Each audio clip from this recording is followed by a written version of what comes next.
Hello, friends, how are you? Welcome to our YouTube channel Dhyan Commerce, the key of success. Please like, subscribe, share, and press bell icon for notifications. Thank you.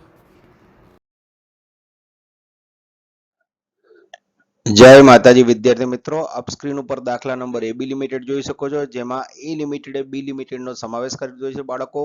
એટલે સંયોજન હિસાબી ધોરણ 14 ની અંદર બાળકો પહેલો જ દાખલો સમાવેશનો, જેમાં એ કંપની ખરીદનાર છે અને બી કંપની વેચનાર છે. ચાર હવાલા છે બાળકો. તમારે વિલીનીકરણ અને ખરીદ સ્વરૂપના સંયોજનની ગણતરી બતાવવાની છે. અનલકીલી બાળકો આ દાખલો ખૂબ અગત્યનો છે, પણ નવી ટેક્સ્ટબુકની અંદર આપેલો નથી. તો મેં વિડીયો લેક્ચરની સ્ટાર્ટિંગમાં આની પીડીએફ ઇમેજ મૂકી છે. આ ઇમેજનો ફોટો પાડી શકો છો અથવા રકમ લખી શકો છો. નેક્સ્ટ સ્લાઇડમાં બાળકો વિડીયોની અંદર આપ વ્હાઇટ બોર્ડ ઉપર સમજવા જઈ રહ્યા છો દાખલા નંબર 15 એબી લિમિટેડ સંયોજન હિસાબી ધોરણ 14 મોસ્ટ ઇમ્પોર્ટન્ટ દાખલો. જય માતાજી ડિયર સ્ટુડન્ટ, ધ્યાન કોમર્સના ઓનલાઈન લેક્ચરમાં તમારું સ્વાગત છે. આપણે જે વિષય ભણી રહ્યા છે એ છે પડતર અને નાણાકીય હિસાબી પદ્ધતિ. એમાં તમે જાણો છો યુનિટ નંબર 4 છેલ્લો બાકી છે, જેમાં સંયોજનના હિસાબોનો 14 માર્ક્સનો દાખલો આવે છે. 14 માર્ક્સનો આખું યુનિટ પૂછાય છે. 14 માર્ક્સનો મોટો દાખલો અથવામાં 7 માર્ક્સનો નાનો દાખલો અથવા તો 7 માર્ક્સની થિયરી. તો થિયરી પર બહુ ઓછું ડિપેન્ડ રહેશે. 14 માર્ક્સનો તમારે દાખલો ગણવાનો છે, એ રીતે આ યુનિટને તમારે તૈયાર કરવાનું છે. તો સંયોજનના હિસાબોમાં આગળના લેક્ચરમાં તમને બધી થિયરી સમજાવી દીધી છે, જે સંયોજનના હિસાબોમાં પૂછાવા લાયક છે, અને થોડી ઘણી સમની જાણકારી આપી હતી. સમ માટેની બી થિયરી જોઈ હતી. તો સંયોજનના હિસાબોમાં સંયોજનનો અર્થ શું થાય છે ત્યાંથી શરૂઆત કરીએ. તો સંયોજનનો અર્થ શું થાય? જ્યારે બે કે તેથી વધુ કંપની જે એક જેવો ધંધો કરે છે તે લોકો નક્કી કરે કે આપણે ભેગા મળીને નવી કંપનીની શરૂઆત કરીએ, તો એને ધંધાનું સંયોજન કર્યું કહેવાય. હવે એક ખરીદનાર કંપની છે, ધારો કે અ કંપની છે, એ બ કંપનીનો ચાલુ ધંધો ખરીદી લે. બંને એક જ જેવો ધંધો કરતી હતી. અ કંપનીએ નક્કી કર્યું કે બ કંપની મળીને કે ચલો હું તમારો ધંધો ખરીદી લઉં અને હવે આપણે એક જ કંપનીના નામથી ચાલીએ, તો એના ધંધામાં સંયોજન કર્યું કહેવાય. હવે પ્રશ્ન એ આવે કે આ સંયોજન થાય, સંયોજનના હિસાબો કઈ રીતે લખાય? તો અહીંયા બે પક્ષકાર છે, એક ખરીદનાર કંપની અને બીજી વેચાનાર કંપની. તો જે ખરીદનાર કંપની છે ને એના ચોપડે આપણે જે કામ કરવાનું એ તમને પૂછાય છે. વેચાનાર કંપનીના ચોપડે આમ નોંધો આવે છે, જે આપણે સિલેબસમાં તમને પરીક્ષામાં પૂછાતી નથી. ખાલી ખરીદનાર કંપનીના ચોપડે. કોના ચોપડે? ખરીદનાર. અ કંપની બ કંપનીનો ધંધો કરી દે તો અ કંપનીના ચોપડે તમારે બધા જે આમનોંધો છે, જે દાખલામાં જે આપણે ગણવાનું છે, પાકું સરવૈયું છે, એ બધા હિસાબો કોના ચોપડે બનાવવાના? ખરીદનાર કંપનીના ચોપડે. તો સંયોજનના હિસાબમાં જ્યારે પણ આપણે સંયોજનના હિસાબો લખીશું, ખરીદનાર કંપનીના ચોપડે લખીશું. ધ્યાન રાખજો અંદર ક્યાંય લખેલું નહીં હોય, પણ તમારે ખરીદનાર કંપનીના ચોપડે સંયોજનના હિસાબો બનાવવાના છે. એમાં પણ કેવું હશે? ખરીદનારના ચોપડે જ્યારે આ સંયોજન એ વિલીનીકરણનું સ્વરૂપ હોય અને સંયોજન ખરીદીનું સ્વરૂપ હોય, બે સ્વરૂપે તમારે દાખલો ગણવાનો આવે છે. કયા બે સ્વરૂપે? સંયોજનના હિસાબોમાં ખરીદનાર કંપનીના ચોપડે સંયોજન એ વિલીનીકરણનું સ્વરૂપ હોય અને સંયોજન ખરીદીનું સ્વરૂપ હોય. બંને સ્વરૂપ એકબીજાની ઓપ્શનમાં પણ આવી શકે છે, અને આગળના જૂના પેપરોના આધારે બંને જોડે પણ 14 માર્ક્સમાં પૂછાઈ શકે છે. તો ચલો આપણે એક એના દાખલામાં જોઈએ. મેં બધા સ્ટાર્ટ લખીને રાખ્યા છે. તમારે પેજ નંબર 347 ઉપર દાખલા નંબર 15 માં પહોંચવાનું છે.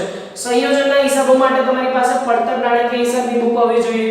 એમાં સંયોજનના હિસાબો પાના નંબર 347 દાખલા નંબર 15 થી આપણે શરૂઆત કરીએ છીએ.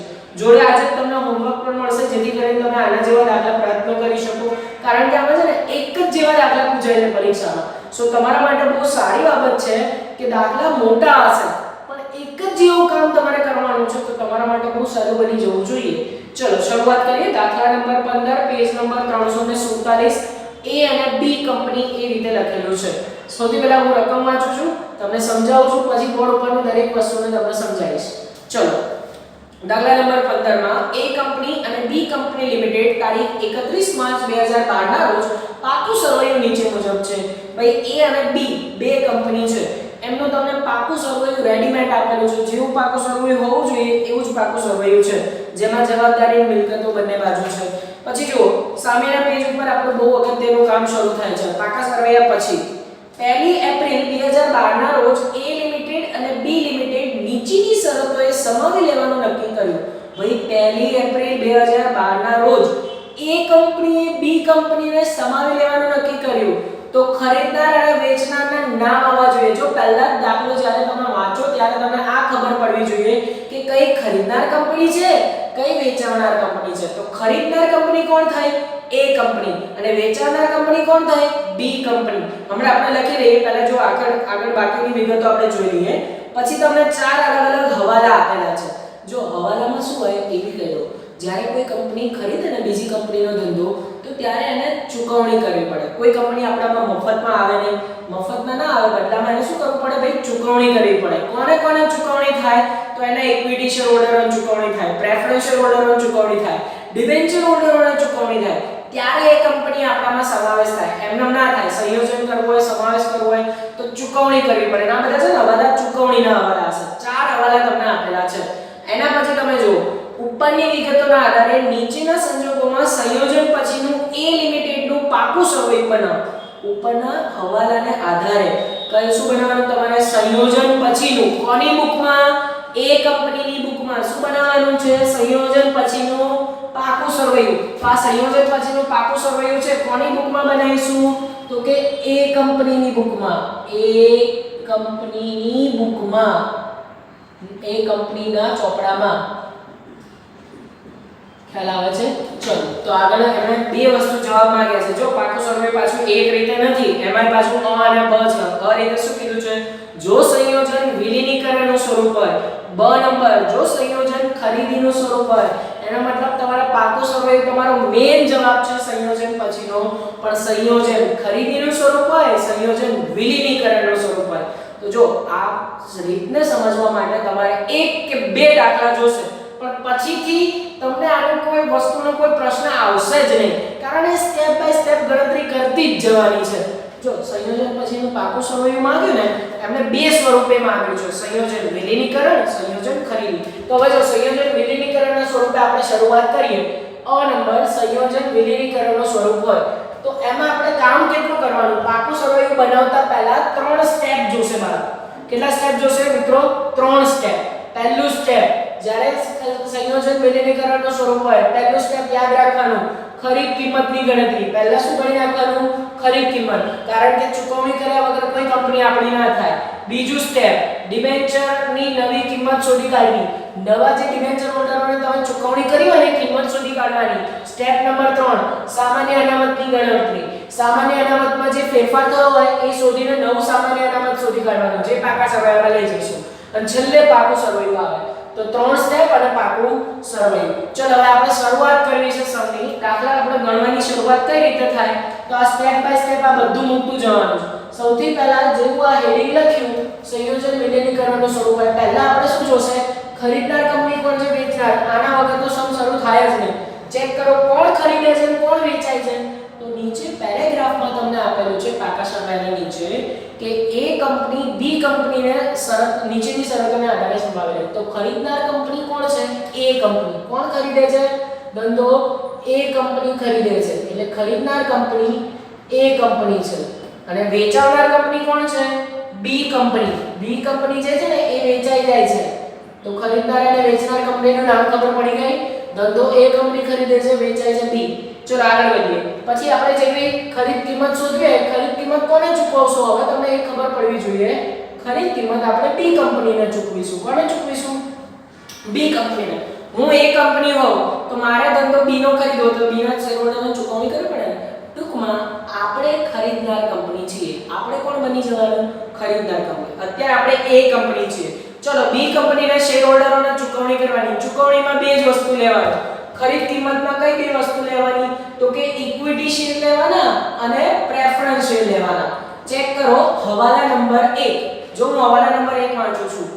A લિમિટેડ B લિમિટેડના ઇક્વિટી શેર હોલ્ડરોને 10 રૂપિયાનો એક એવા 70000 ઇક્વિટી શેર પૂરા ભરપાઈ થયેલા આપશે. ભાઈ A કંપની B કંપનીને શું આપશે? 70000 શેર રૂપિયા 10 લેખે આપશે. તો જો હું અહીંયા લખી નાખું છું. ખરીદ કિંમત આપણે B કંપનીને ચૂકવીએ 70000 શેર છે અને એક શેરનો ભાવ 10 રૂપિયા છે. ગુણાકાર કરો એટલે 7 લાખ રૂપિયા આવશે. તો પહેલું ઇક્વિટી શેર હોલ્ડરોની ચૂકવણી મળી ગઈ, થઈ ગયું. પછી જો હવાલા નંબર 2, બી કંપનીના પ્રેફરન્સ શેર હોલ્ડરોને રૂપિયા 100 નો એક એવા 12% પ્રેફરન્સ શેર આપશે. ભાઈ હવે પ્રેફરન્સ શેર આપે છે તો જો પ્રેફરન્સ શેર લખ્યું અહીંયા, પ્રેફરન્સ શેર કેટલા છે? મને દેખાયું 2200 પ્રેફરન્સ શેર. એક શેરની રકમ કેટલી છે? 100 રૂપિયા. તો ગુણાકાર કરીએ તો 2,20,000 રૂપિયા આવે. તો આ બંને થયું ચૂકવણી તમારી. જો ખરીદ કિંમત જોતામાં મળી ગઈ, બહુ નાનકડું સ્ટેપ છે. 7 લાખ વત્તા 2,20,000 એટલે 9,20,000 થશે. આ રીતે આપણી ખરીદ કિંમત આવી ગઈ. જો પહેલું સ્ટેપ કેટલું સરળ છે. જ્યારે આપણે એ કંપની હોય બી કંપનીને તમે ચૂકવણી કરો ખરીદ કિંમત, તો એના ઇક્વિટી શેર લેવાના, પ્રેફરન્સ શેર લેવાના, બંને પહેલા બીજો નંબરનો હવાલો છે. પણ હજુ આપણું કામ અહીં અટકતું નથી. પહેલો સ્ટેપ બાળકો એમ કહે છે કે ખરીદ કિંમત શોધ્યા પછી એમાં બાજુ એક બીજું નાનું કામ કરવાનું. એમાંથી બાદ કરવાનું જૂની કેપિટલ, જૂની શેર મૂડી. જે આપણે જૂની લઈને આવ્યા હોય ને, આપણે કોણ છીએ? એ કંપની. આપણે બી કંપનીની આપણી પાસે કેપિટલ કેટલી આવી? કોની લેશું કેપિટલ? બી કંપનીની. જો અહીંયા લખું છું ઇક્વિટી શેર મૂડી અને પ્રેફરન્સ શેર મૂડી. પણ કોની? બી કંપનીની. કોની લેશો? બી કંપનીની. તો ચલો બી કંપનીની ઇક્વિટી પ્રેફરન્સ શેર મૂડી આપણી પાસે કેટલી આવે? એના માટે તમે પાકું સરવૈયું જુઓ. પાકું સરવૈયુંમાં બી લિમિટેડની ઇક્વિટી શેર કેપિટલ મને દેખાણી 6 લાખ અને જોડે પ્રેફરન્સ શેર કેપિટલ દેખાણી 2 લાખ. ટોટલ આપણી પાસે આવે છે 8 લાખ. કેટલી આવે છે? 8 લાખ. હવે આમાંથી આ માઈનસ કરવાનું છે, બાદ કરો એટલે જવાબ આવશે 1,20,000. પ્લસમાં જવાબ આવે છે, થોડુંક સરખી રીતે આપણે લખી નાખીએ. પ્લસ 1,20,000 જવાબ આવે છે. તો અહીંયા આગળ આ ક્યાં જશે? તો આને લઈ જવાનું સામાન્ય અનામત ખાતે. ક્યાં લઈ જવાનું? સામાન્ય અનામત ખાતે. આની ફેરબદલી કરી નાખવાની. શું કર્યું આપણે આ કામ? પહેલા તો આપણે ખરીદ કિંમત શોધી કાઢી, પ્રેફરન્સ અને ઇક્વિટી શેર હોલ્ડરોને જે ચૂકવણી કરી બી કંપનીના એ લખ્યું. પછી એમાંથી આપણી પાસે જૂની એની શેર મૂડી કેટલી આવે છે? બી કંપનીની આપણે એ કંપની હોઈએ તો બી કંપનીની મને આટલી શેર મૂડી મળી. તો મેં એના ચૂકવણી 9,20 કરી, એની સામે મારી પાસે 8 લાખની મૂડી આવી. તો બાદ કર્યું, તફાવત ક્યાં લઈ જવાનો? સ્ટેપ નંબર 3 માં સામાન્ય અનામત ખાતે આ તફાવત લઈ જવાનો. પહેલો સ્ટેપ આટલું કામ કરો એટલે પૂરું થાય. સ્ટેપ નંબર 2 ડિબેન્ચરની નવી કિંમત શોધવી. હવાલા નંબર 3 પર પહોંચો. હવાલા નંબર 3 માં જો કંઈ કીધેલું છે, બી કંપનીના ડિબેન્ચરના બદલામાં એ કંપનીના નવા 15%ના એ રીતે ડિબેન્ચર આપવામાં આવે જેથી અગાઉ જેટલી જ આવક થાય. ભાઈ ડિબેન્ચર હોલ્ડરોને નવી ચૂકવણી કરવાની પણ આવક એટલી ને એટલી મળવી જોઈએ. મારો પ્રશ્ન એ છે ડિબેન્ચર ઉપર કઈ આવક મળે? ડિબેન્ચર ઉપર વ્યાજ મળે. શું મળે? ડિબેન્ચર ઉપર વ્યાજ. આ આવક એટલી ને એટલી રહેવી જોઈએ. હવે પોઈન્ટ કહેવા શું માંગે છે? નવી કિંમત તો આપી નથી, આપણે શોધવાની. તો એના માટે પહેલા જૂની કિંમત જોવી પડે તમારે. તો સૌથી પહેલા જો તો જૂની કિંમત કેટલી છે ડિબેન્ચરની? જૂનું વ્યાજ કેટલું મળતું હતું ડિબેન્ચર ઉપર? તો એના માટે બી કંપનીનું તમારે પાકું સરવૈયું જોવું પડશે. બી કંપનીનું પાકું સરવૈયું જોવો. બી કંપની લિમિટેડના પાકા સરવૈયામાં તમને ડિબેન્ચર હોલ્ડરો દેખાય છે. આ સામેના પત્તા ઉપર 12%ના 50,000 લેખે ડિબેન્ચર છે. કેટલાના? 12%ના ડિબેન્ચર છે. તો 50,000 ઉપર 12% લેખે જૂનું વ્યાજ જે મળતું હતું એ શોધો. તો ગુણાકાર કરશો, આઈ થિંક 6,000 રૂપિયા વ્યાજ મળતું હતું. કેટલું વ્યાજ મળતું હતું? 6,000. તો હવે હવાલામાં શું કીધું છે? હવાલામાં એમ કહે છે કે 15%ના એ રીતે આપવાના જેથી આવક બદલાવી જોઈએ નહીં. તો પહેલા 12% એ બી 6,000 મળતું હતું. હવે નવું જે આપવાનું છે, નવું વ્યાજ, નવી કિંમત, નવા ડિબેન્ચર એ રીતે આપવાના છે 15%ના જેથી વ્યાજ બદલાવવું જોઈએ નહીં. તો આવું કઈ રીતે થાય? તો એના માટે ધારવું પડે. જો 15%ના ડિબેન્ચર ધારો કે 15%ના ડિબેન્ચર 100 હોય. એક ડિબેન્ચરની કિંમત શું ધારવાનું? ધારો કે ડિબેન્ચર 100 રૂપિયાના હોય તો એની પર વ્યાજ કેટલું લેવાનું છે? 15%. એટલે 15 રૂપિયા વ્યાજ થયું. તો પદ કંઈક આવું મૂકી શકાય કે 15 વ્યાજે સામે ડિબેન્ચર છે 100 રૂપિયાનો, 15 રૂપિયા વ્યાજે ડિબેન્ચર છે 100 રૂપિયાનો. તો 6000 વ્યાજે ડિબેન્ચરની કિંમત કેટલી? આ ડિબેન્ચર છે. 15 વ્યાજે 100 નું ડિબેન્ચર, તો 6000 એ કેટલી? 6000 એ કેટલી કરશો એટલે આઈ થિંક જવાબ આવશે 40000 રૂપિયા. તો આ આપણી નવા ડિબેન્ચરની કિંમત છે. આ શેની કિંમત મળી આપણને? નવા ડિબેન્ચરની કિંમત. જો ફરીવાર સમજાવું છું, એક જ જેવું કામ 10 સમમાં થવાનું છે એટલે ટેન્શન લેવાની જરૂર નથી. બીજા સમમાં તમને ડેફિનેટલી આ બધી વસ્તુ તમને જે પણ લખી છે સમજાઈ જશે. જો ડિબેન્ચરની નવી કિંમત શોધવી હોય તો પહેલા જૂનું વ્યાજ લીધું. 12% લેખે મને પાકા સરવૈયામાંથી મળ્યું. બી કંપની 12% લેખે આટલું વ્યાજ આપતી હતી 6000. હવે મારે નવું વ્યાજ શોધવું છે તો નવું એમ કે છે 15% લેખે વ્યાજ આપવાનું. તો મારી પાસે ડિબેન્ચરની મેં રકમ ધારી લીધી કે ધારો કે ડિબેન્ચર 100 છે તો સામે વ્યાજ 15 રૂપિયા. તો 6000 જૂના વ્યાજે કેટલું? હવે જો જવાબ 40000 નવી ચૂકવણી હોય તમારે ચેક કરવું હોય તમારો જવાબ સાચો છે કે ખોટો તો કઈ રીતે થાય? 4000 ગુણ્યા 40000 છે. 40000 ગુણ્યા 15% કરો. આનો જવાબ 6000 આવવો જોઈએ. જો 6000 આવી જાય તમારું પેલો એ લોકોએ કીધું હતું કે વ્યાજની રકમ એટલે કે આવક બદલાવી જોઈએ નહીં. આવક પહેલા 12% એ 6000 મળતી હતી. હવે 15% એ બી 6000 મળશે. ખાલી શું બદલાણું? પહેલા 50000 હતા, હવે કેટલા થઈ ગયા? 40000. તો આ ડિબેન્ચરની નવી કિંમત આવી ગઈ. તમે જે નવી ચૂકવણી કરો છો એ બે સ્ટેપ પતી ગયા. હવે કામ આવે છે ત્રીજા સ્ટેપનું. પછી જઈશું આપણે પાકા સરવૈયા ઉપર. સ્ટેપ નંબર 3 શેની ગણતરી કરવાની છે? સામાન્ય અનામતની ગણતરી. તો સૌથી પહેલા આપણે બાકી લખીશું. પાકા સરવૈયામાંથી બાકી કોની કોની? બંને કંપનીની લખવાની ભાઈ. એ કંપનીની પણ લખવાની, બી કંપનીની પણ લખવાની. ચેક કરો તો સામાન્ય અનામત ખાતું ક્યાં આપેલું છે? સામાન્ય અનામત એની બાકી લઈ લેવાની છે. આ મને દેખાણું સામાન્ય અનામત. એ કંપનીનું છે 922000, બી કંપનીનું છે 196000. ટોટલ આનું કરીને એક વખત આપણે બહાર મૂકી દઈશું. આનું ટોટલ કદાચથી આવે છે 11,18,000. તમે પણ જવાબ ચેક કરી શકો છો. આ ટોટલ અહીંયા બહાર મૂક્યું. હવે એમાંથી જુઓ, હું પ્લસ અને માઈનસ. પહેલું શું કરવાનું? ડિબેન્ચર પરત. ડિબેન્ચર પરત. નફો કે ખોટ? જો નફો હોય તો પ્લસ કરવાનું, ખોટ હોય તો માઈનસ કરવાનું. સૌથી પહેલું કામ શું કરવાનું? ડિબેન્ચર પરત નફો હોય તો ઉમેરવાનું, ખોટ હોય તો બાદ કરવાનું. હવે નફો છે કે ખોટ એ ખબર કેમ નહીં પડે? તો બાળકો તમારે ખાલી એક ફોર્મ્યુલા યાદ રાખવાનું અથવા તો તમારો દિમાગનો સદુપયોગ કરવાનો. જો એના માટે તમારે છે ને આ ડિબેન્ચર પરત કરવા માટે આ બે કિંમતને સરખાવવાની. તમારું ડિબેન્ચરનું જૂનું ચૂકવણી તમે જો 12% લેખે ચૂકવો તો કેટલાના ડિબેન્ચર ચૂકવવાના હતા? 50000. હવે નવી ચૂકવણી નવા ડિબેન્ચર તમે કેટલાના ચૂકવો છો? 40000. તો જૂના કરતા નવું 40000 ની સામે 50000. ઓછું પેમેન્ટ કરો છો કે વધુ કરો છો? તો 50000 ની સામે 40000 કેવું ચૂકવો છો? ઓછું. ઓછું ચૂકવો તો નફો થાય કે ખોટ? ઓછું ચૂકવો તો શું થાય? નફો થાય.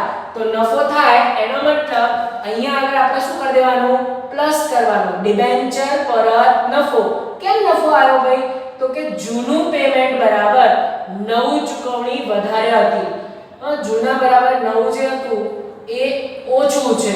તો આ સૂત્ર યાદ રાખી લો. કાતો જૂનું વધારે હોય તો નફો હોય. જૂનું વધારે હતું તમારું નવું પેમેન્ટ કેવું છે? ઓછું. તો શું થાય? નફો. આનાથી ઊંધું. જો નવું પેમેન્ટ વધારે હોય, અહીંયા ધારો કે 50000 ની આપણે અહીંયા 60000 હોય, કેટલા હોત? 60000. તો અહીંયા 60000 નવું તમે કેવું ચૂકવો? વધારે ચૂકવો. તો જો નવું વધારે હોત ને તો ખોટ આવે. હવે તમે સીધી વસ્તુ, તમે પૈસા ઓછા ચૂકવો તો નફો, વધુ ચૂકવો તો ખોટ. એટલે અહીંયા ઓછું ચૂકવીએ છીએ આપણે તો આપણને શું છે? નફો. હવે નફો શોધવો હોય તો મારે નફો આ રીતે શોધાય. ભાઈ જૂના 50000 ચૂકવતા હતા, નવા તમે કેટલા ચૂકવો છો? 40000. તો તફાવત કેટલો આવ્યો? 10000 આવ્યો. 10000 અહીંયા પ્લસ કરી દેવાનું. કેમ પ્લસ કર્યું? નફો છે. ક્યારેક ખોટ પણ આવી શકે. ખ્યાલ આવે છે? ચલો હજુ એક નાનકડું કામ. પછી આ સ્ટેપ નંબર 1 માં જે અહીંયા સામાન્ય અનામત ખાતે લખ્યું ને એનું અહીંયા લાવવાનું. શું લખવાનું? ત્યાં આવું લખવાનું. ખરીદ કિંમતમાં તફાવત. શું લખવાનું? ખરીદ કિંમતમાં તફાવત. હવે પ્રશ્ન એ આવે કે અહીંયા પ્લસ કરવાનો કે માઈનસ કરવાનો? તો જો અહીંયા પ્લસ હોય તો અહીંયા માઈનસ કરવાનું, અહીંયા માઈનસ હોય તો અહીંયા પ્લસ. હવે આવું કેમ કરવાનું એ બી તમને સમજાવી દઉં છું. અહીંયા પ્લસ છે ને તો જો અહીંયા માઈનસ કરું. જો કર્યું માઈનસ અને અહીંયા 1,20,000 પ્લસ હતું તો મેં 1,20,000 માઈનસ કર્યું. ઓકે, કે આવું ગોખી કાઢવાનું. અહીં પ્લસ તો અહીંયા માઈનસ, માઈનસ તો પ્લસ. ગોખું ના હોય તો સમજી લો કઈ રીતે થયું આ. તો કે જો તમે એને ખરીદ કિંમત કેટલી ચૂકવી? હું એ કંપની છું, મેં એને ખરીદ કિંમત 9,20,000 ચૂકવી. સામે એને મને કેટલી મૂડી આપી? 8 લાખની આપી. और તમે વધારે ચૂકવ્યા એની ઓછી આવી. એનો મતલબ તમે 1,20,000 બીજા ક્યાંથી આપશો તમે બીજા 1,20,000? 9,20 તમે એને ખરીદ કિંમત ચૂકવી. સામે એ કંપનીના તમારી પાસે 8 લાખની મૂડી આવે છે. તો બાકીના 1,20 તમારે ચૂકવવાના સામાન્ય અનામતમાંથી. એટલે જો અહીંયા પ્લસ આવે ને તો એને અહીંથી માઈનસ કરવું જરૂરી છે. બરાબર? એનાથી ઊંધું કદાચ અહીંયા આગળ આ રકમ કરતા આ રકમ વધારે હોય તો અહીંયા માઈનસમાં જાત તો હું અહીંયા પ્લસ કરાત. કારણ તમને કહું, તમે ખરીદ કિંમત ઓછી ચૂકવી તો બાકીનું તમારી પાસે વધારે આવતું હોય, ખરીદ કિંમત ઓછી ચૂકવો તમારી પાસે વધારે આવે ક્યાં લઈ જવાનું? સામાન્ય અનામત. એટલે અહીંયા માઈનસ આવે ને અહીંયા પ્લસ. એ વસ્તુ બીજા સમમાં તમને વધારે સમજાઈ જશે. ચલો આ પ્લસ માઈનસ કરીએ એટલે આપણે સામાન્ય અનામતની તમને પહેલી બાકી મળી જશે, જે સીધી જશે પાકા સરવૈયામાં નવું સામાન્ય અનામત. અને એનો જવાબ આપણે જોઈ લઈએ કે નવું સામાન્ય અનામત કેટલું આવે છે. તો એ આવે છે 10,08,000. બરાબર? આ રીતે જવાબ આવે છે. નવું સામાન્ય અનામત ક્યાં જશે? તો કે પાકા સરવૈયામાં. બરાબર? આપણે પાકા સરવૈયામાં એને લઈ જઈશું. હવે જો મેઈન એક આન્સર આવી રહ્યો છે. પહેલા 3 સ્ટેપ ગણ્યા આપણે. સંયોજન વિલીનીકરણનું સ્વરૂપ હોય, ખરીદ કિંમતની ગણતરી, નવી ડિબેન્ચરની કિંમત, સામાન્ય અનામત. આ ત્રણનો ઉપયોગ અહીંયા આગળ કરવાનો છે. શું છે હેડિંગ? સંયોજન પછીનું પાકું સરવૈયું. તો ધ્યાનથી સાંભળી લેજો. જ્યારે સંયોજન વિલીનીકરણનું સ્વરૂપ હોય ત્યારે આપણે પાકા સરવૈયા માટે એક નિયમ યાદ રાખવાનો છે કે જે રીતે બધું મિલકતો અને દેવાઓ સેમ ટુ સેમ એ જ કિંમતે નવી કંપનીના ચોપડે બતાવી દેવાના.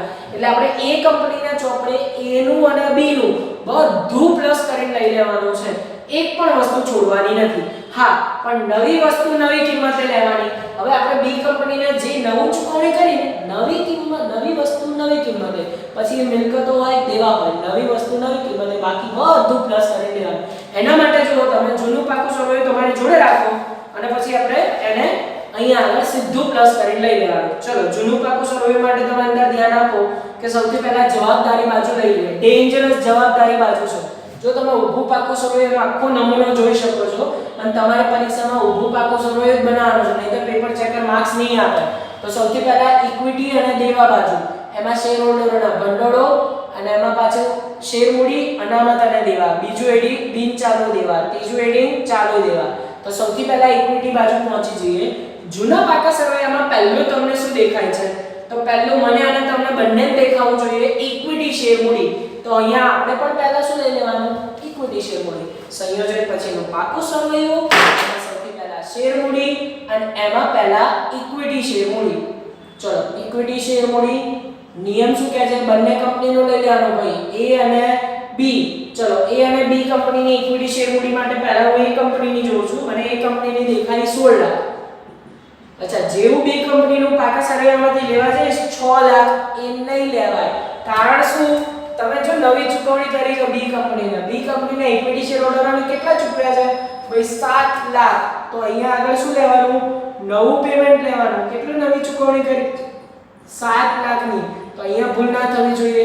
અહીંયા જવાબ આવવો જોઈએ 7 લાખ. બરાબર? એક ટોટલ કરીને આપણે 12 માં મૂકી શકીએ છીએ અને ટોટલ આનું આવશે 23 લાખ. બરાબર? આગળ વધીએ. ઇક્વિટી શેર મૂડી પછી તમને શું દેખાય છે? તો કે પ્રેફરન્સ શેર મૂડી. તો આપણે પણ શું લઈ લેવાનું હવે? પ્રેફરન્સ શેર મૂડી. ચલો પ્રેફરન્સ શેર મૂડીમાં એ જ કામ કરવાનું. A અને B બંને લખવાનું.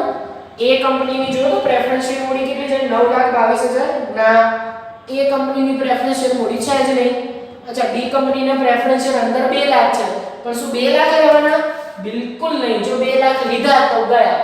B કંપનીનું ભાઈ નવું ચૂકવણી લેવાની. કઈ ચૂકવણી લેવાની? નવું. કેમ કે આનો નિયમ છે A અને B બંને કંપનીનું ભેગું કરીને લેવાનું, પણ નવી વસ્તુ નવી કિંમતે. હવે પ્રેફરન્સ શેર હોલ્ડરોને 2,20,000 નવી કિંમત ચૂકવી છે. તો અહીંયા કઈ કિંમત આવી જોઈએ? 2,20,000. સ્ટાર રેટિંગ 12 જવાબ પણ 2 જશે. જો સૌથી પહેલા શેર મૂડીનું કામ તમામ થઈ ગયું. આટલી રીતે ઇક્વિટી પ્રેફરન્સ શેર બંને આવી ગયું. હવે જૂના પાકા સરવૈયામાં તમને બીજું શું દેખાય છે? તો કે સામાન્ય અનામત. તો આપણે પણ હવે અનામત અને દેવામાં જવાનું. અનામત અને દેવામાં સૌથી પહેલા શું લખવાનું? સામાન્ય અનામત. અચ્છા, સામાન્ય અનામત એના માટે તમે જો આટલી મહેનત કરી છે સ્ટેપ નંબર 3 માં એ શેના માટેની છે? સામાન્ય અનામત માટેની છે. તો આનો જવાબ ક્યાંથી લઈ લેવાનો? સ્ટેપ નંબર 3 માંથી. જો તો જવાબ 10,08,000 છે તો સીધો આ રીતે અહીંયા લઈ લીધો. કામ પૂરું. કોઈ કે અંદરથી નહીં લેવાનું ના, આપણે અહીંયા જો A અને B બંનેની મહેનત કરેલી છે. 9 શું દેલું છે? આગળ વધીએ. પછી શું આપેલું છે? રોકાણ વળતર અનામત. ડેન્જરસ અનામત આવ્યું. રોકાણ વળતર અનામત. તો આપણે પણ લઈ લઈએ. ચલો હવે પછીનું રોકાણ વળતર અનામત. અને A કંપની અને B કંપનીનું બંનેનું લેવાનું. ચલો A અને B કંપનીનું અનામત જો 78000 અને B કંપનીનું છે 25000. આનો ટોટલ હમણાં આપણે કરી દઈશું. જોડે જોડે કરતા જઈએ. યસ, એનો ટોટલ છે 1,03,000. બરાબર? આગળ વધીએ. રોકાણ વળતર અનામત પછી બીજી કઈ રકમ દેખાય છે? નફા નુકસાન ખાતે. તો આપણે પણ લખવાનું નફા નુકસાન ખાતે. ચલો નફા નુકસાન ખાતે એમાં A અને B બે કંપનીનું છે. ચલો કેટલું કેટલું છે? 1,12,600 અને 71,000. આનું પણ એક ટોટલ કરી દઈએ. એ ટોટલ આવશે નફા નુકસાન ખાતાનું. એ ટોટલ આપણે જાતે કરી દઈએ. તો ટોટલ 1,12,000 ટોટલમાં કોઈ મદદ ના હોઈ શકે. ઓનલાઈન લેક્ચર છે એટલા માટે. ક્લાસમાં હોતો તો તમે બધા મને ટોટલ લખાવો છો. એટલે હું જાતે કરી રહ્યો છું 81,600. ચલો નફા નુકસાન ખાતે પછી બીજું કઈ રકમ આપેલી છે? સામેની બાજુ તમે જોશો તો ત્યાં આગળ આપેલું છે ડિબેન્ચર. તો આપણે પણ હવે ડિબેન્ચર લેવાના. પણ જો ક્રમ સરખો જ જઈ રહ્યો છે. હવે ડિબેન્ચર ક્યાં લખવાના? બિન ચાલુ દેવા. કારણ કે ડિબેન્ચર એ લાંબા ગાળાના દેવા છે. એનું હેડિંગ આવે બિન ચાલુ દેવામાં. ચલો આપણે પણ હવે ડિબેન્ચર લખીએ. આ લખ્યું મેં ડિબેન્ચર. એમાં A કંપની અને B કંપની. A કંપનીના ડિબેન્ચરો કેટલા છે? તો કે નથી આપેલા. B કંપનીના અંદરથી 50,000 લેવાય? ન લેવાય. નવી કિંમતે ડિબેન્ચરની જો નવી કિંમત છે 40,000 તો ડિબેન્ચર B કંપનીના અહીંયાથી લેવાના 40,000. ક્યાંથી આયા? સ્ટેપ નંબર 2 માંથી આયા ભાઈ. સ્ટેપ નંબર 2 માં નવી ચૂકવણી છે 40,000. આ 40,000 સીધા બહાર લખી શકીએ આપણે આ રીતે. જો એને ત્રીજી કોલમમાં લઈ ગયો. ત્રણ ટોટલ બહાર જવા જોઈએ. 1 2 અને આ 3 હેડિંગના 3 ટોટલ છેલ્લી કોલમમાં જશે. જો હવે ચાલુ દેવાની વાત આવી. ચાલુ દેવામાં બાકીના બે છે ને ચાલુ દેવા છે. શું નામ છે? લેણદારો છે અને બીજું છે દેવી હુંડી. તો લેણદારો અને દેવી હુંડી બંને અહીંયા લખી નાખવાની. કોની કોની? A અને B બંનેની. A અને B બંનેની. કઈ કરવાનું નહીં, બંનેનું પ્લસ કરીને લખી નાખવાનું છે. તો પહેલા લેણદારોમાં 2 લાખ છે અને 1,40,000 છે. ટોટલ બંનેનું 3,40,000 થશે. અને એ જ રીતે દેવી હુંડી કેટલી છે? 87,400 અને 58,000. આનું બી ટોટલ કરી નાખીએ. 87,400 અને 78,000 નો ટોટલ. ટોટલ એનું આવશે 87,400 વત્તા 58,000. એ ટોટલ આવે છે 1,45,400. હવે આ બંનેનું એક ટોટલ બહાર મૂકી દઈએ જેથી કરીને આપણે વાંધો ન આવે આગળ ગણતરી કરતા હોઈએ તો. આનું ટોટલ આવશે 4,85,400. બરાબર? આ રીતે. અને હવે આપણું બધું કામ પતી ગયું છે તો ચેક કરો. એટલે એક બાજુનું કામ પતી ગયું છે. ઇક્વિટી અને દેવા બાજુ. ઇક્વિટી અને દેવા બાજુ જેટલી પણ પાકા સરળ વિગત હતી બધી લઈ લીધી. પણ જો નવી વસ્તુ નવી કિંમતે લીધી. અહીંયા નવી ચૂકવણી છે B કંપનીને, આ નવી ચૂકવણી છે, ડિબેન્ચરની નવી ચૂકવણી છે. પછી શું છે? સામાન્ય અનામત નવું હતું તો એ નવું લીધું. બાકી બધું એમનો પ્લસ કરીને લઈ લીધું છે. ચલો બાકા સરવાળાની એક બાજુનો સરવાળો કરી દઈએ. આ બાજુ સૌથી પહેલા છે 43 લાખ. એના માટે હું ટેક્સ્ટ બુકને થોડી આ નીચે મૂકું છું. 43 લાખ 2,20,000 પ્લસ 10 લાખ 8,000 1,03,000 81,600. આનું ટોટલ આવે છે 38,14,600. અને પછી શું કરીશું? આ ત્રણેયનું ટોટલ લખીશું. અને એ ટોટલ નીચે દેખાય છે કે નહીં હું જરા જોઈ લઉં. હા, એ ટોટલ અહીંયા નીચે આપણે લખી શકીશું. 38,14,600 એમાં 40,000 ઉમેરવાના, એમાં 4,85,400 આટલું ઉમેરવાનું. એટલે એક સાઈડનું ટોટલ આવશે થોડુંક સાઈડમાં લખું છું 43,40,000. આ એક બાજુનો સરવાળો આવે. અને તમે જાણો છો પાકા સરવૈયાની બંને બાજુનો સરવાળો મેચ થાય તો જ દાખલો સાચો. આ દેવા બાજુનો સરવાળો જો આ બાજુ મેચ થઈ જશે, આ 43,40,000 જો અહીંયા આગળ આવી જશે ને તો આપણો દાખલો સાચો. અને અને આ ટોટલ તમારું આટલું જ આવવું જોઈએ એ પણ હું તમને શીખવાડી દઉં કે આ ટોટલ આટલું આવે કે આ ટોટલ પહેલેથી તમને ખબર હોય એ કઈ રીતે ખબર પડે. તો જો જવાબ ચેક કરવાની એક રીત છે. તમારી પાસે A અને B કંપનીનું પાકું સરવૈયું અંદર છે ને, આપણે બધી વિગતો એમાંથી જ લીધી છે. પાકા સરવૈયામાં A કંપનીનું B કંપનીનું બંનેનો સરવાળો કરો 30 લાખ અને 13,40,000, એનો સરવાળો આ જ આવશે. તો તમને ખબર પડી જાય કે ભાઈ મારી આટલી ગણતરી સાચી છે કે ખોટી. તો આ ટોટલ પહેલેથી જ તમને ખબર હોય કે આ ટોટલ આટલું જ આવવું જોઈએ. ક્યાંય ભૂલ હોય તો તમારું આ ટોટલ મેચ થશે નહીં. હવે આવું જ કામ આપણે તો જો હજુ એક બાજુનો લાયા છે, પણ હવે આપણા માટે ફાયદો છે, મિલકતોમાં બહુ મિલકતો નથી, તો મિલકતો બાજુ આટલો ટોટલ આવી જશે. જો એના માટે મિલકતોમાં પહોંચો. મિલકતોમાં સૌથી પહેલા તમને કઈ મિલકત દેખાય? જૂના પાકા સરવૈયામાં કાયમી મિલકત. એ ક્યાં આવે? બિનચાલુ મિલકતોમાં આવે. એટલે કાયમી મિલકતો અહીંયા આવે. આ લખ્યું પહેલું કાયમી મિલકત, અને એમાં A કંપની B કંપની. ચલો બંનેની મિલકતો કેટલી છે? 22 લાખ છે, અને બીજી કંપનીની મિલકતો છે 9,46,000. આ બંનેનો સરવાળો કરો એટલે કદાચ આવશે 31,46,000. બરોબર, આ પહેલું ટોટલ આવ્યું. પછી બીજું કઈ છે? સ્ટોક, દેવાદાર, બેંક સિલક. આ સ્ટોક, દેવાદાર, બેંક સિલક કઈ મિલકતો કહેવાય? ચાલુ મિલકતો. તો આ ટોટલને બહાર લઈ જઈએ આપણે 31,46,000 ને, અને પછીની ત્રણેય મિલકતો અહીંયા લખી દેવાની. આ લખ્યું સ્ટોક, આ લખ્યું દેવાદાર, અને થોડીક લાઈન છોડીને પછી છે બેંક સિલક. ચલો લખી નાખીએ સીધું એઝ ઇટ ઇઝ લખી નાખવાનું છે. A company B company, A company B company, A company B company. કઈ કરવાનું નથી, ફક્ત પ્લસ કરીને લખવાનું છે. તો સ્ટોકમાં જો 5 લાખ, આમાં કોઈ નવીન કામ નથી કરી રહ્યો, 1,94,000 એટલે બહાર જશે 6,94,000. પછી દેવાદારમાં જોઈએ તો A કંપનીના છે 2,50,000 અને સામે છે 1,20,000 એટલે 3,70,000 કદાચ આનો સરવાળો બહાર જાય છે. અને બેંક સિલક 50,000 અને 80,000. બરોબર, આ બંને બહાર જશે અને આનો સરવાળો 1,30,000. હવે ખાલી આપણે આનું ટોટલ કરીને બહાર મૂકી દઈએ. ખાલી બધું પ્લસ કરીને લઈ લીધું મિલકતો બાજુ. આનું ટોટલ કરીને બહાર મૂકી દઈએ. 6 લાખ ટોટલ માટે ફરીવાર મારે જાતે કરવું પડશે. 6,94,000, 3,70,000 અને 1,30,000. તો ટોટલ આવે છે 11,94,000. અને જેવું 11,94 આવ્યું એને આમાં ઉમેરો. જો આ ટોટલ આવે તો સમસાચો.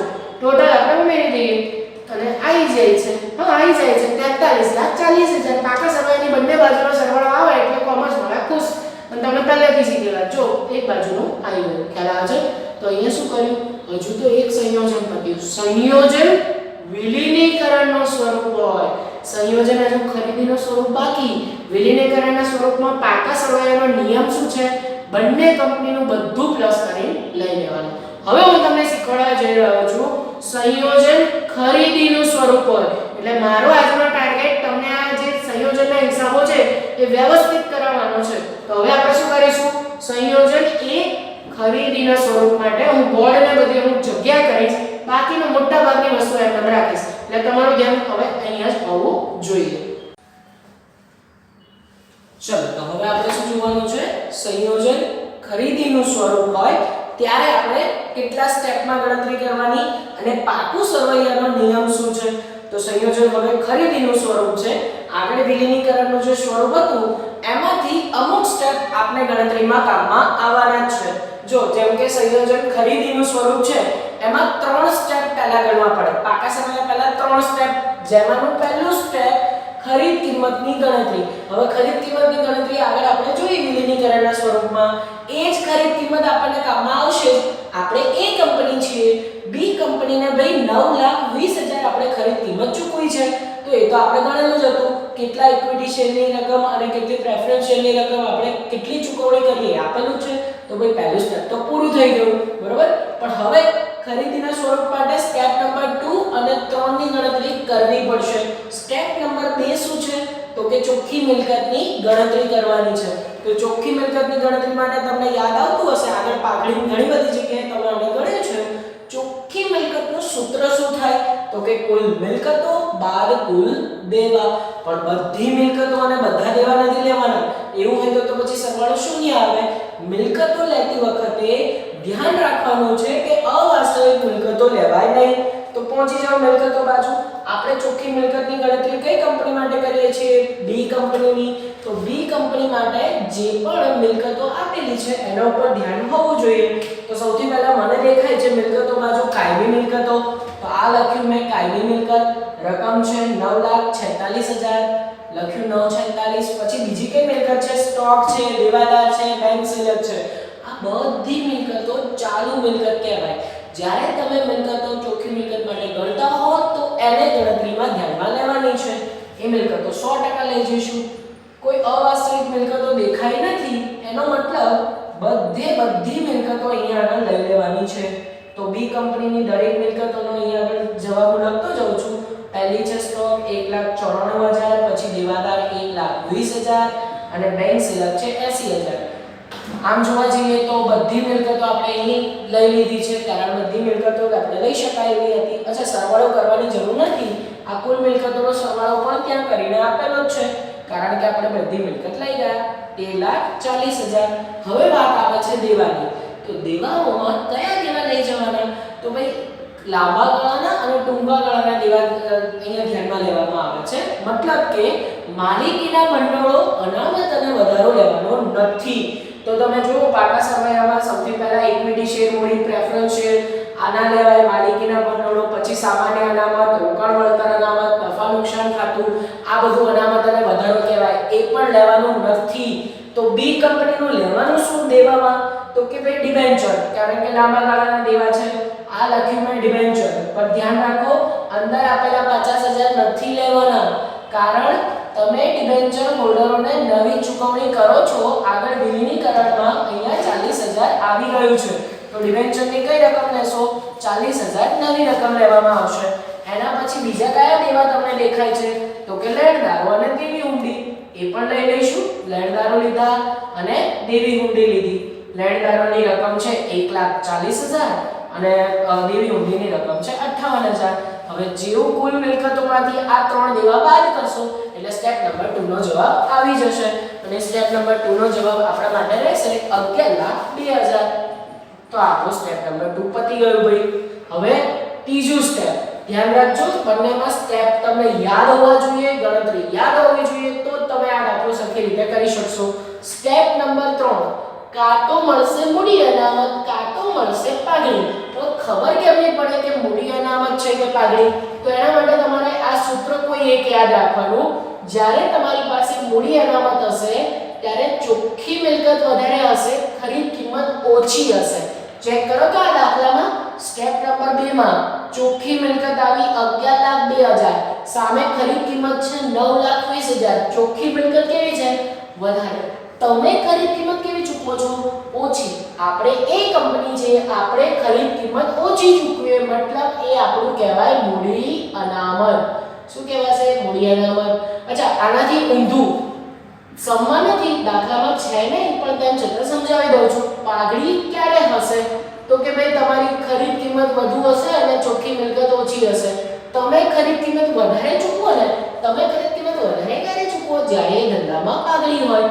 તો પછી આ દાખલામાં તો છે ને ખરીદ કિંમત અહીંયા તો ઓછી છે. તો અહીંયા મૂડી અનામત છે તો આપણે મૂડી અનામત અહીંયા મળી જશે. અને મૂડી અનામત માટે સૂત્ર તો છે. ચલો હું રકમ મૂકી દઉં છું અહીંયા 11,02,000 અને ખરીદ કિંમત છે આપણી 9,20,000. બંનેની તફાવત એટલે કે બાદબાકી આપણો જવાબ આવશે 1,82,000. આ શું મળ્યું? 1,82,000 મૂડી અનામત જે ક્યાં લઈ જવાનું છે ભાઈ? પાકા સરવૈયામાં. આપણે નવું પાકું સરવૈયું બનાવ્યું છે ત્યાં આગળ લઈ જઈશું. અને તમે જોઈ શકો છો વિલીનીકરણ અને ખરીદીમાં મેં પાકું સરવૈયું તમારા જે આગળ હતું એનું એ જ રીતે લખેલું છે કારણ તમને ખાલી થોડા ઘણા સુધારા સાથે મારે સમજાવવાનું છે. પણ ધ્યાન રાખો વિલીનીકરણમાં બંને કંપનીનું પ્લસ કરીને લઈ લેતા હતા. અહીંયા આગળ એવું નહીં થાય. જ્યારે સંયોજન ખરીદીનું સ્વરૂપ હોય ત્યારે પાકા સરવૈયા માટે નિયમ છે કે માત્ર ને માત્ર ખરીદનાર કંપનીની બધી વિગતો દર્શાવવાની. કોની બતાવવાની? ખરીદનાર કંપનીની. વેચાનાર કંપનીની એટલી જ વિગતો બતાવવાની જે આપણે લઈ જતા હોઈએ. એટલે મિલકતો, દેવાઓ જે પણ વસ્તુ આપણે લઈ જતા હોઈએ એ જ દર્શાવવાની. એટલે અહીંયા આગળ ખરીદનાર કંપની એ છે તો એની બધી વિગત પણ B ની માત્ર કઈ વિગત જે આપણે લઈ જતા હોઈએ, એનો મતલબ જસ્ટ અહીંયા સ્ટેપમાં તમને જે પણ B કંપનીનું દેખાય ને એ જ અહીંયા લખવાનું, જે અહીંયા ના આવતું હોય એ લખવાનું નહીં. તો ચલો શરૂઆત કરીએ. અહીંયા આગળ જો રેડીમેડ જૂનું સંયોજન પછીનું પાકું સગાયું છે. ખાલી સુધારા વધારા માટે નિયમ મગજમાં રાખવાનો છે કે માત્ર A કંપનીનું B કંપનીનું જે સ્ટેપમાં હોય એ જ બતાવે. આગળ તો શું કરતા હતા, બધું પ્લસ કરીને લઈ લેતા હતા.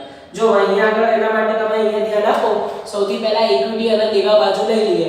એમાં સૌથી પહેલા શેર મૂડી છે. જો અહીંયા બંને કંપનીની લખેલી જ છે A અને B. આપણે કોનું લેવાનું, A નું લેવાનું. તો શું અહીંયા B ની 7 લાખ લખેલી છે નવી, એ અહીંયા લેવાશે? એના માટે ખબર કેમ નહીં પડે?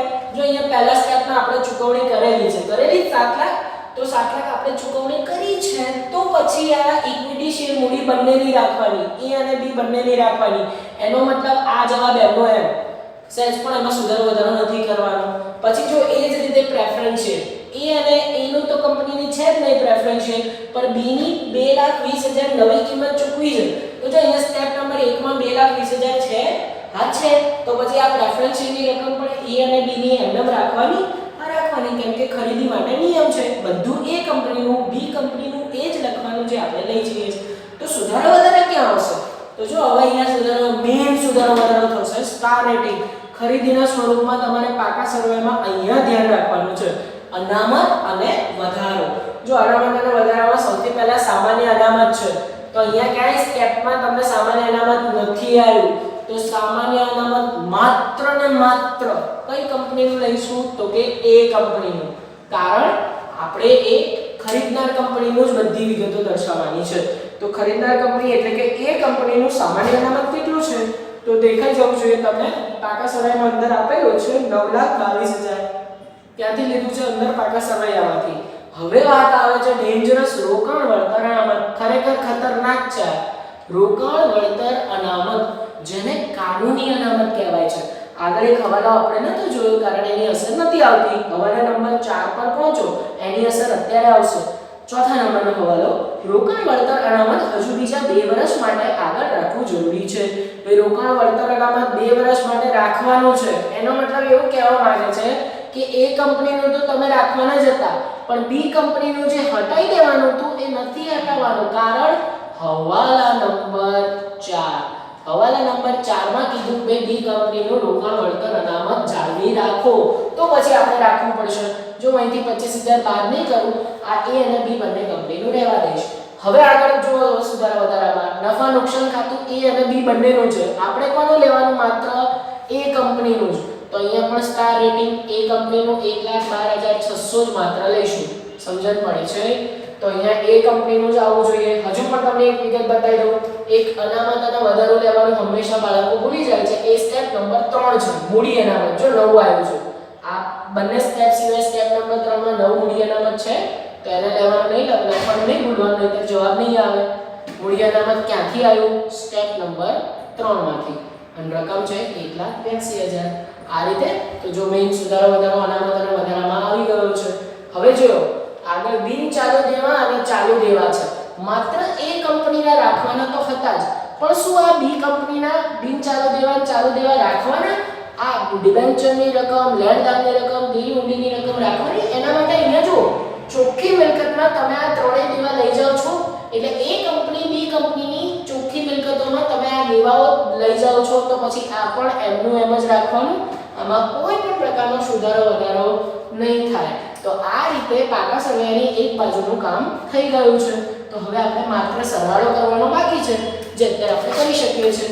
જો પહેલો હું સરવાળો કરું છું, પહેલો ટોટલ, જેમાં ઇક્વિટી શેર મૂડી અને અનામત અને વધારાનો સરવાળો છે, અને એ સરવાળો આવશે,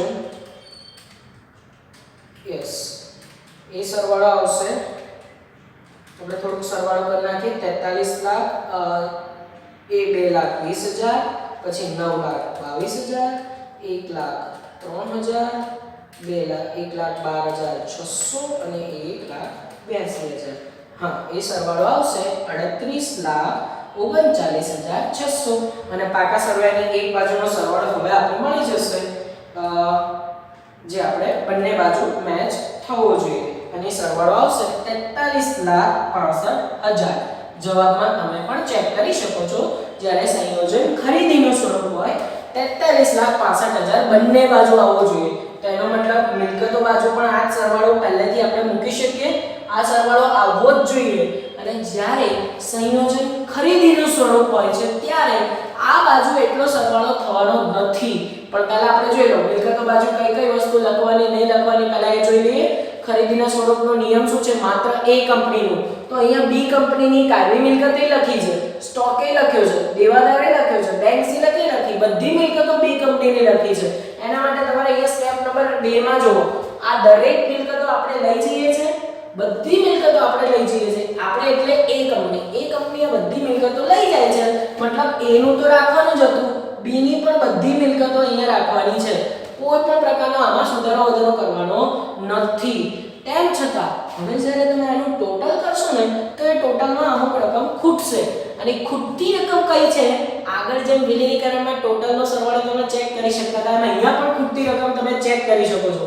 મને પહેલેથી જ ખબર છે કે અહીંયા આગળ 25,000 ખૂટવાના છે. કેટલી રકમ ખૂટશે? 25,000. ટોટલ કરતા એ 25,000 ખૂટશે. એના માટે ચેક કરવું હોય તો 43,65,000 માંથી આ ચાલુ મિલકતોનો સરવાળો 11,98,000 બાદ કરો, 31,46,000 બાદ કરો, એટલે અહીંયા 25,000 ખૂટશે. આ શેના છે એ પહેલેથી ખબર પડી જવી જોઈએ તમને. એ છે રોકડ વળતર અનામત. અને એ બી માત્ર ને માત્ર બી કંપનીનું. કારણ આ નતું રાખવાનું, પણ હવાલા નંબર 4 માં કીધું ને એટલી એ રાખ્યું છે. તો એટલી રકમ તમને મિલકતો બાજુ ખૂટશે જ. અને આને કહેવાય અવાસ્તવિક મિલકતના હેડિંગ હેઠળ લખવાનું. ક્યાં લખવાનું? અવાસ્તવિક. એટલે આપણે બિનચાલુ મિલકતોમાં લખીએ છીએ અવાસ્તવિક મિલકતોમાં. શું લખવાનું? આને ક્યાં લઈ જવાનું? તો કે સંયોજન હવાલા ખાતે લઈ જવાનું. સંયોજન હવાલા ખાતે. અને જેવું આ રકમ લખશો તમારા પાકા સરવાળાની એક બાજુનો સરવાળા સાથે સાથે બીજી બાજુનો સરવાળો મેચ થઈ જશે. તો એના માટે આપણે ટોટલ લખી દઈએ ખાલી, એટલે જેથી કરીને તમે ચેક કરી શકો કે તમારો જવાબ સાચો છે કે ખોટો. તો 25,000 અહીંયા મૂકતા આ બંનેનો સરવાળો બહાર જશે 31,71,000. અને એમાં તમે 11,98,000 ઉમેરો એટલે ભાઈ પાકા સરવાળાની એક બાજુનો સરવાળો આવી જશે 31,46,000. 31,46,000 વત્તા 25,000. હા, ટોટલ આવે છે 31,71,000. એમાં 11,98,000 ઉમેરી દેવાનું એટલે એક બાજુનો સરવાળો આવી જશે. હું ચેક કરી લઉં છું કે આપણી કોઈ ભૂલ હોય તો લખી શકાય. સ્ટોક છે 6,94,000, પછી છે 3,70,000 અને 1,30,000. હા, આ સરવાળો આવે છે બાળકો 11,94,000. એટલે હવે અહીંયા આપણે ટોટલ મેચ થઈ જશે. બરોબર? તો આ રીતમાં તમારે બંને રીતે એટલે કે સંયોજન ખરીદીનું અને વિલીનીકરણનું સ્વરૂપ હોય, કદાચ એક્ઝામમાં બંને પૂછાય તો તમને આવડવું જોઈએ. બરોબર? આખો સમ શાંતિથી જુઓ અને કોઈ પણ ડાઉટ હોય તો મને કહી શકો છો. આજનો લેક્ચર ફક્ત અહીંયા સુધી રાખીએ છે. All the best. જય માતાજી.